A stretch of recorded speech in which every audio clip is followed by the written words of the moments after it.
Welcome back to your history civics classes. Quickly take out your books on page number 196, chapter number 1. It's about political life.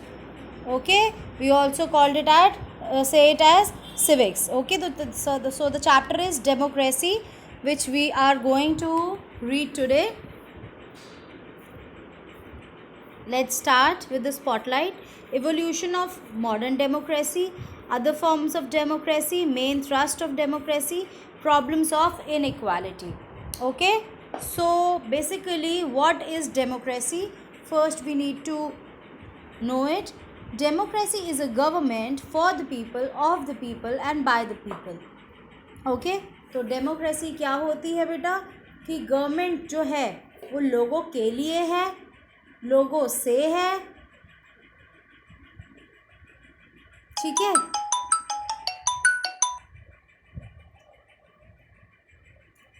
वो होती है democracy. Okay, what does democracy mean?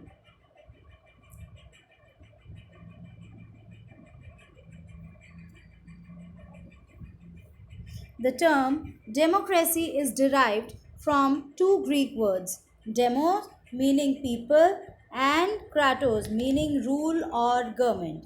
The true essence of democracy is the rule of people or their representatives. In a democracy, people have the power to elect their leaders, thus they participate in the process of governance directly or through their elective representative. आप सबको पता है हम कहाँ रहते हैं, India में रहते हैं। यहाँ पे हमारे लीडर्स होते हैं, हर सोसाइटी में अपने लीडर्स होते हैं। वो कहाँ से चुनाव होता है उनको हम कैसे इलेक्ट करते हैं? पीपल ही जो है इलेक्ट करते हैं अपने लिए ही। We elect government of our nation और of our society by ourselves. हम खुद ही इलेक्ट उन्हें करते हैं और अपने लिए ही करते हैं। तो जो डेमोक्रेसी है वो ग्रीक वर्ड डेमोस से आया है। इसका मतलब होता है लोग, और मतलब होता है क्रेटोस का मतलब होता है, मतलब क्रेसी का मतलब होता है गवर्नमेंट, रूल, ठीक है। तो ट्रू एसेंस इसका क्या हुआ, इसका ट्रू मीनिंग क्या हुआ कि पीपल और their, democracy is the rule of people और their representatives. People have the power, हमारे पास वो पावर दी गई है हमें हमारे नेशन में कि हम अपने लीडर्स इलेक्ट कर सकते हैं। या तो गवर्नेंस डायरेक्ट उन्हें अपॉइंट करती है, या फिर हम क्या करते हैं, इलेक्टिव रिप्रेजेंटेशन के थ्रू हम उन्हें इलेक्ट करते हैं, जिसे हम वोटिंग सिस्टम बोलते हैं। Tracing the roots of democracy. Democracy as we know today is significantly different from its original form. क्या है? जो डेमोक्रेसी है आज के टाइम में अपने ओरिजिनल फॉर्म से थोड़ी डिफरेंट है। It has evolve through the ages and underwent many changes and transformation. Around 6th century BCE, India witnessed an early form of democracy in the form of small states called mahajanapadas. क्या हुआ था? पहले से जो अब originality है democracy की वो पहले से बहुत ज़्यादा चेंज हो गई है। बहुत एजेस से हम चेंजेस और ट्रांसफॉर्मेशंस गो थ्रू हो रहे हैं। अंडरवेंट मतलब गो थ्रू होना, चेंजेस आना सोसाइटी में। 6th century में इंडिया ने क्या विटनेस किया था, क्या पाया था कि जो डेमोक्रेसी है वो छोटे शहरों के, छोटे स्टेट्स के फॉर्म में है, और उनको क्या बोलते हैं, महाजनपद्स, ठीक है। While most of the states were rule by a king, पहले किंग उन्हें रूल करता था। कुछ states representatives of 8 clans, 8 clan बना दिए थे, रिप्रेजेंटेटिव्स के थ्रू रूल किए जाते थे। वो क्या करते थे, these representatives govern the state through various assemblies like gana and sangha. According to Asian sources, Vajji had a republican form of government. Vaishali, modern Bihar में, वॉज इट्स कैपिटल। क्या होता था बेटा, पहले किंग रूल करते थे, ठीक है, या फिर वो हर स्टेट का अपने एक रिपब्लिकन, एक रिप्रेजेंटेटिव बना देते थे, ठीक है।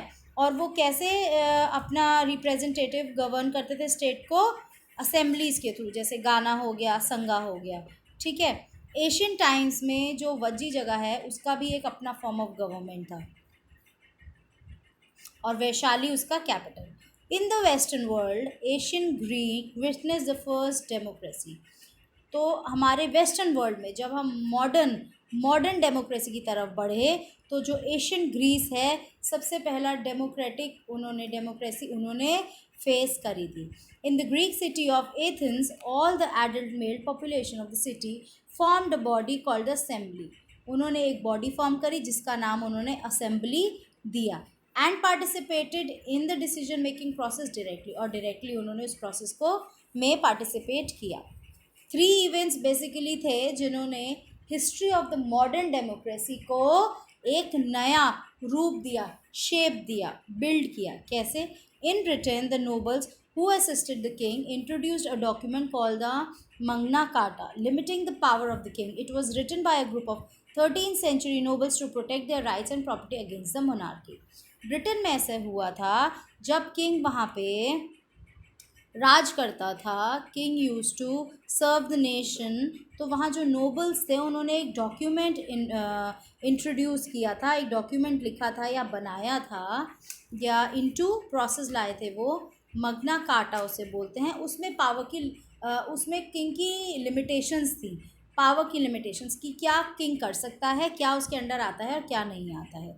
ये किसने लिखा था? 13th सेंचुरी के कोई नोबल्स थे, उन्होंने लिखा था। इसलिए कि जो प्रॉपर्टी है, कहीं किंग ऐसा ना हो कोई ग्रीडी किंग आ जाए या कोई आ जाए। अभी भी हम यही बोलते हैं मिनिस्टर अच्छा आना चाहिए या हमारा पीएम अच्छा होना चाहिए, कि स्टेट उसके अंदर है, कंट्री उसके अंदर है, नेशन उसके अंडर है। अगर वो कोई भी एक ऐसा गलत स्टेप ले लेगा तो पूरा नेशन क्या हो जाएगा? प्रॉब्लम में पड़ जाएगा। इसलिए उन्होंने कुछ रूल्स एंड रेगुलेशंस बनाए थे उस टाइम पे भी। The British colonies in north America declared themselves independent from Britain. कब? 1776 में उन्होंने अपने को इंडिपेंडेंट घोषित कर दिया था नॉर्थ अमेरिका में। And adopted independent from and adopted a democratic constitution in 1787 तक उन्होंने एक डेमोक्रेटिक कॉन्स्टिट्यूशन को अडॉप्ट कर लिया था। Rights which granted civil rights to its citizens, और सिटीजन्स को सिविल राइट्स भी ग्रांट कर दी गई थी तब तक। कब तक? 1787 में। इसको अंडरलाइन कर लीजिए। सून आफ्टर 1789, और 2 सेंचुरीज के बाद, taking inspiration from British colonies there was a revolution in France. जब ब्रिटिश कॉलोनीज ने ऐसा किया, जब नॉर्थ अमेरिका में ऐसा हुआ, जब वो इंडिपेंडेंट डेमोक्रेसी उनकी हो गई, तब उनकी देखा देखी 1789 में, please underline it, British colonies को देखते हुए फ्रांस ने भी अपनी पावर जो which transferred power from kings and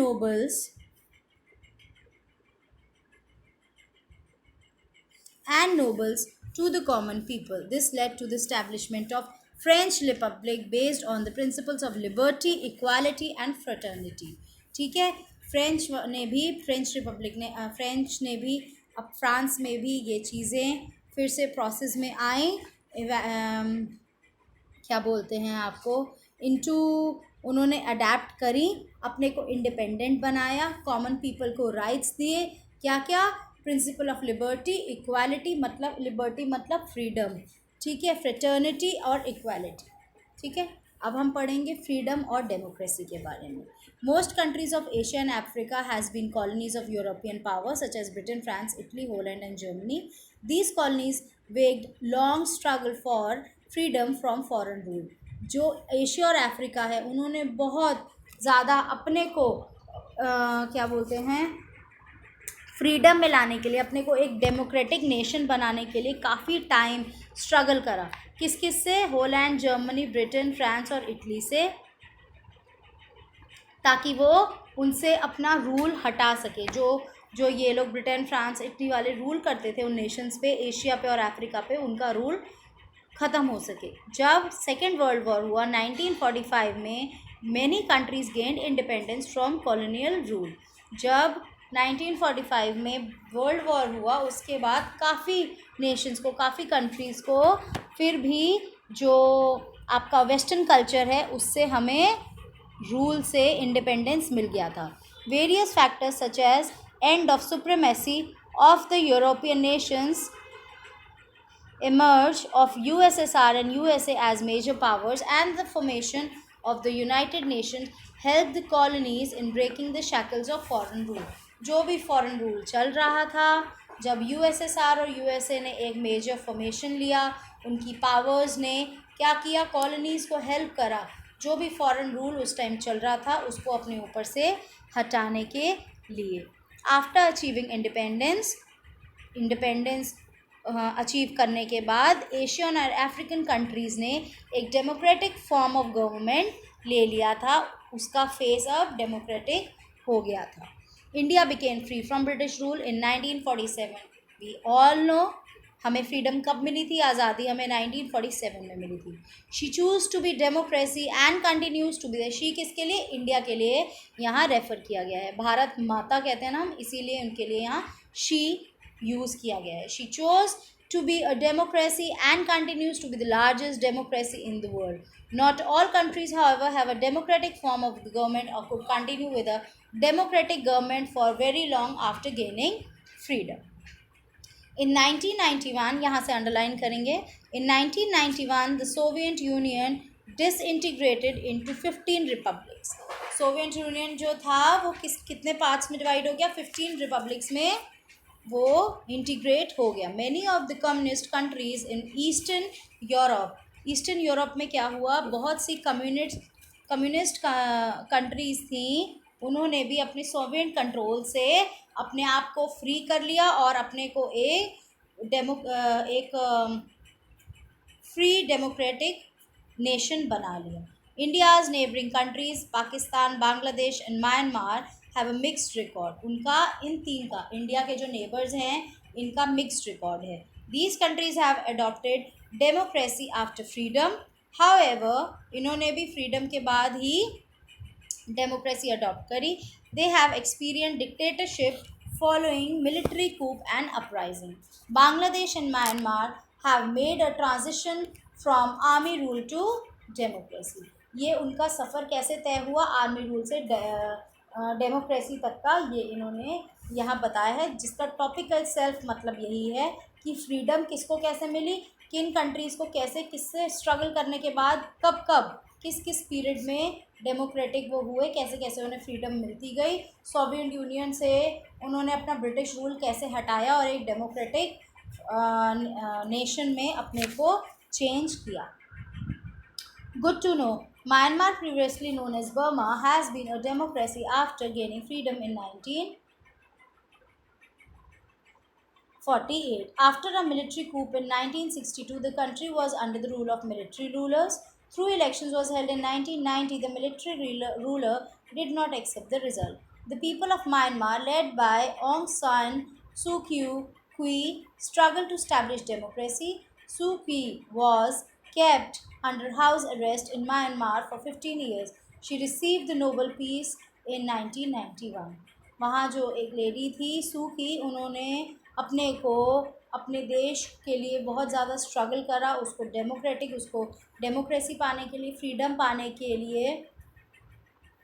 Myanmar जो पहले बर्मा कहा जाता था, फ्रीडम उसको 1948 में मिली थी, हमारे भी एक साल बाद, ठीक है। एक आफ्टर अ मिलिट्री कूप इन 1962 में मिलिट्री कूप के बाद कंट्री फिर से मिलिट्री लीडर्स के अंडर रूल करती थी। फिर जब इलेक्शंस हुए 1990 में, तो मिलिट्री लीडर्स जो थे उन्होंने रिजल्ट्स मानने से इनकार कर दिया, क्योंकि वो चाहते थे कि उनका ही रूल चलता रहे। लेकिन वहाँ की एक लीड लेडी थी ऑन सैंग सू की, उन्होंने इस्टेब्लिश करी डेमोक्रेसी के लिए, बहुत स्ट्रगल करा और उनको सज़ा के तौर पे 15 इयर्स हाउस अरेस्ट मतलब बंदी बनाकर रखा गया था म्यांमार में, और 1991 में उनको नोबेल पीस प्राइज़ भी अवार्ड किया गया था। अदर फॉर्म्स ऑफ गवर्नमेंट कौन से हैं, absolute monarchy, constitutional monarchy, dictatorship, military dictatorship. तो ये हम पढ़ेंगे,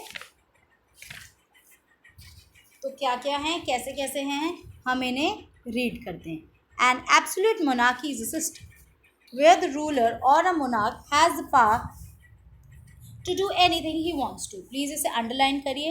एब्सोल्यूट मोनार्की एक ऐसा सिस्टम है जहाँ पे रूलर के पास फुल राइट होती है कुछ भी करने के लिए, उसके पास कोई भी रूल्स नहीं होते हैं जो उसको फॉलो करने होते हैं, या कॉन्स्टिट्यूशन उसको कोई भी रिस्ट्रिक्शन नहीं लगाता है किसी भी लॉ बनाने के लिए। जो मोनार्की ये वाली होती है, जो एब्सोल्यूट मोनार्की होती है, बेसिकली हेरिडिटरी होती है, मतलब पास ऑन की हुई होती है। And the monarchs child inherit his position, जो बच्चे होते हैं वो अपने पेरेंट्स की जो भी गद्दी है, रूलरशिप है, डिक्टेटरशिप है, वो पोजीशन उनको अपने आप ही हैंड ओवर कर दी जाती है, ठीक है, वो कैरी फॉरवर्ड हो जाती है। Welfare of the people is in the hands of monarch ruling. अगर भाई अच्छा रूलर आ गया तो नेशन बढ़िया चल जाएगा, लोगों के लिए अच्छा हो जाएगा, नहीं आया तो नहीं होगा। कॉन्स्टिट्यूशनल मोनार्की क्या होती है? Please underline it. It is a system where the powers of the monarch are defined and limited by law. यहाँ पे कॉन्स्टिट्यूशन के अंदर लॉ जो दिए गए हैं, वहाँ पे मोनार्की, रूलर की, किंग की जो है अंडर डेफिनेशन में आती है, मतलब लॉ की डेफिनेशन में आती है, वहाँ लिमिटेशंस होती हैं। ब्रिटेन के पास कॉन्स्टिट्यूशनल मोनार्की है। ब्रिटेन एक ऐसा देश है जहाँ पे कॉन्स्टिट्यूशनल मोनार्की को फॉलो किया जाता है। हियर द किंग और king is the nominal head of the administration is carried on by the prime minister and the cabinet. जो प्राइम मिनिस्टर हैं और जो कैबिनेट हैं वो उनके टर्म्स एंड कंडीशंस डिसाइड करते हैं किंग और क्वीन की, कि कैसे उनको हेड आगे करना है। The people elect the prime minister and other representative. वही डेमोक्रेसी वाली बात, government is by the people, for the people end of the people वाली कहानी। वहाँ जो है प्राइम मिनिस्टर को इलेक्ट किया जाता है या अदर रिप्रेजेंटेटिव्स जो भी आगे उन्हें किसी को भी अगर कोई भी पोजीशन मिल रही है तो वो कैबिनेट के थ्रू, पीपल के थ्रू, कॉमन पीपल के थ्रू इलेक्ट करी जाती है। अब डिक्टेटरशिप क्या होती है? In a dictatorship, please underline this, citizens are ruled by force and the government does not have it to explain its policies to the people. Citizens क्या हैं? रूल्ड बाय फोर्स, और गवर्नमेंट जो है कुछ भी अपनी पॉलिसीज एक्सप्लेन नहीं करेगी। कहते हैं ना, मैं कोई एक्सप्लेनेशन नहीं दूंगा, मुझे जो करना है मैं करूँगा, वो होती है डिक्टेटरशिप। कहते हैं ना, जैसे हिटलर के टाइम पे होता था, कह दिया मतलब कह दिया, सही गलत का नहीं पता, मैंने ये कह दिया तो ये ऐसा होगा।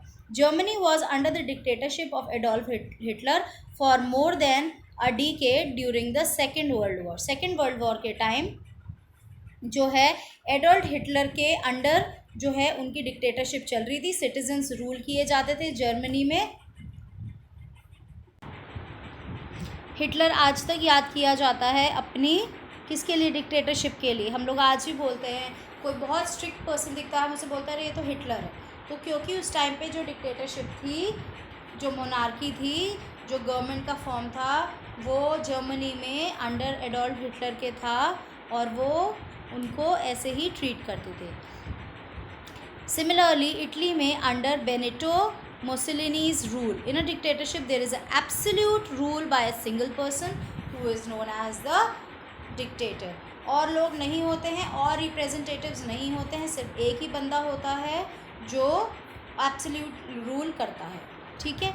Now we will read about military dictatorship. Military dictatorship is a form of government where political power resides with the military. हमें सबको पता है, हर नेशन में, हर कंट्री में, हर स्टेट में, हर सिटी में मिलिट्री होती है, आर्मी होती है, और उसकी पावर जो है, पॉलिटिकल पावर जो है, किसके पास होती है? मिलिट्री वालों के पास होती है। वो सारे रूल्स एंड रेगुलेशंस और अदर थिंग्स डिसाइड करते हैं। This form of government is generally headed by a dictator. The dictator seizes power from the ruling party or leader in military coup, does not allow elections to take place and ban all opposition parties. जब military के under होती है तो और लोगों को, कोई जो कॉमन पीपल हैं उनको कुछ रिप्रेजेंटेटिव्स को इलेक्ट करने की ज़रूरत नहीं है, इलेक्शंस भी नहीं होते हैं, वहाँ पे कुछ भी ऐसा नहीं होता है, क्योंकि सब चीज़ें, सारी पावर्स मिलिट्री के अंडर होती हैं और वही डिक्टेटर होते हैं। कम्युनिस्ट गवर्नमेंट क्या होता है? A communist government is a system of government which is ruled by a single party. This political party, please underline, follows communist idea as the guiding principle of the state. Communist जो होती है, single party rule करती है, single party govern करती है, own करती है, जो गाइडिंग प्रिंसिपल्स होते हैं वही स्टेट मानती है। A communist state believe that the poor and the working class has been exploited for years by the ruling class. उन्हें ऐसा लगता है रूलिंग क्लास की वजह से पुअर पीपल जो हैं या वीकर सेक्शंस जो हैं उन्होंने बहुत टाइम सफ़र किया है। Therefore they want to create a classless society in which the production and distribution of goods would be equal for everyone। तो ये वाली सोसाइटी जो होती है वो ये ऊंच नीच का फ़र्क नहीं करती है, वो कहती है सबको इक्वल डिस्ट्रीब्यूशन होना चाहिए, गुड्स में भी सब चीज़ें, प्रोडक्शन में भी सब चीज़ें इक्वल होनी चाहिए। They do not believe in rich and poor. China has the communist form of government. China एक कम्युनिस्ट फॉर्म ऑफ गवर्नमेंट है, वो ये नहीं मानती कि कौन रिच है कौन पुअर है। How are the principles of liberty, equality and fraternity included in the Indian political system? ये आपको मैंने अभी बताया है कि कैसे इंक्लूड हुआ।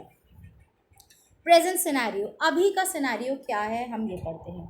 मोर than half of the independent countries in the world today have a democratic form of government. आधे से ज़्यादा इंडिपेंडेंट कंट्रीज़ का जो है इस time democratic form of government ही है। डेमोक्रेटिक मतलब क्या, हम इंडिपेंडेंट कंट्रीज़ हैं, हमारे रिप्रेजेंटेटिव्स, हमारे कैबिनेट मेंबर्स, हमारा प्राइम मिनिस्टर, हम लोग खुद, पीपल खुद इलेक्ट करते हैं। The switch from one form of government to a democracy has not been easy. एक गवर्नमेंट से दूसरी गवर्नमेंट में स्विच करना डेमोक्रेसी में बहुत ईजी नहीं रहा है, बहुत ही मतलब हमें स्ट्रगल करना पड़ा है यहाँ तक पहुँचने के लिए। There were direct participation of the people in the management of public affairs and decision making. This was possible as the population and units of administration were small. पहले लोग पब्लिक अफेयर्स हुए, मैनेजमेंट हुए, elections हुए, पहले कोई भी part ले सकता था, ठीक है, क्योंकि तब जो था पॉपुलेशन स्मॉल उसमें थी, कम थे लोग, यूनिट कम थी। In the present day scenario direct democracy is not common. Direct हम इलेक्शंस या रिप्रेजेंटेटिव्स हम नहीं कर सकते हैं आज के टाइम में, और कॉमन भी नहीं है in very few places and is followed in very few places, और बहुत ही कम जगह पे ये चीज़ फॉलो भी करी जाती है। For example in provinces of Switzerland, Switzerland में भी ऐसा ही माना जाता है। Most of the democratic countries now have representative or indirect democracies because of their large size. ज़्यादा पॉपुलेशन की वजह से, ज़्यादा यूनिट होने की वजह से, ज़्यादा आबादी होने की वजह से रिप्रेजेंटेटिव और इनडायरेक्ट डेमोक्रेसीज लानी ही पड़ती हैं। In these countries people elect their representative, they elect representative make decision for the entire population. हम जो हैं ये कंट्रीज़ जो हैं रिप्रेजेंटेटिव्स को इलेक्ट करती हैं और वही पूरी पॉपुलेशन के लिए, अपने पूरे नेशन के लिए क्या करते हैं, डिसीजंस देते हैं।